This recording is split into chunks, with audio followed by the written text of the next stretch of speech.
供の頃からアニメと漫画を楽しんだり、空手を練習したりするなどで日本文化に触れる機会がありました。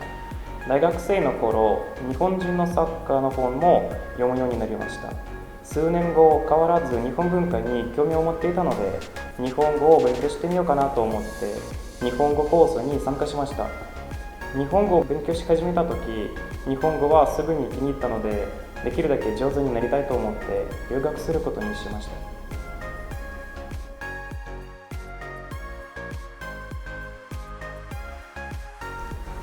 理由はいくつかありますが、その中でも日本語スキルを活かしたいことや、日本の会社で働いてみたいということがあります。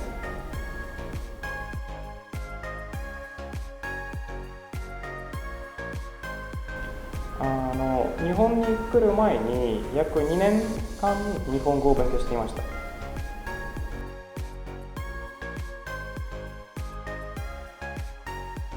できるだけ多くのお金を貯めました。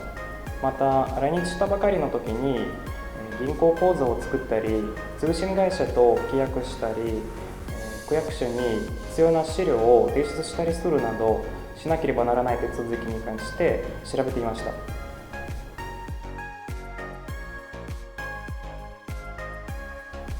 去年の4月上旬です。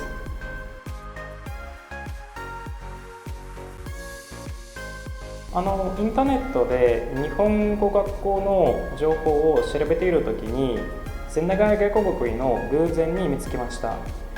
さまざまな日本語学校を調べて、最後に5校に絞り込みましたが、その中で千駄ヶ谷外国語医の選んだ理由は単純に直感でいいと感じたからです。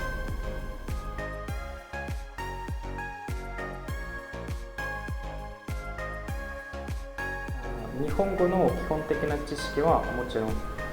千駄ヶ谷外国院には会話を実施する授業が多いおかげで、自分の会話の能力も上達したと思いま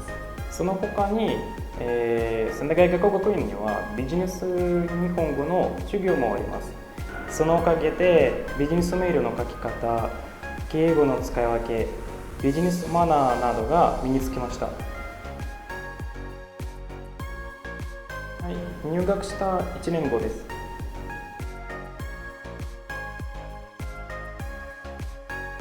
先生と一緒に就職活動に必要となる資料を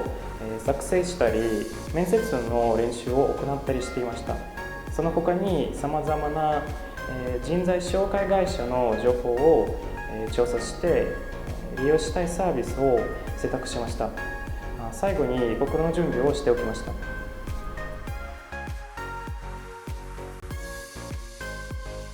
やはり最も難しかったのは、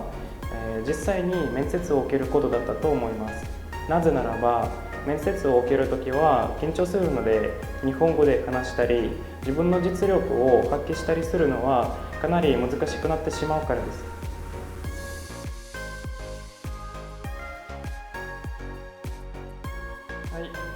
先ほど言ったように、面接の練習や必要な書類の作成などのサポートを受けました。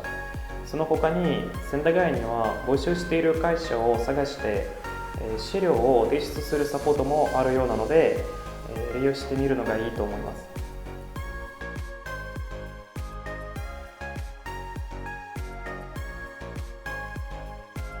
先生方は明るくて日本語を教えることに優れているという点や、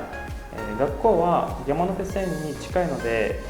東京の人気のあるスポットに簡単に行けるという点があります。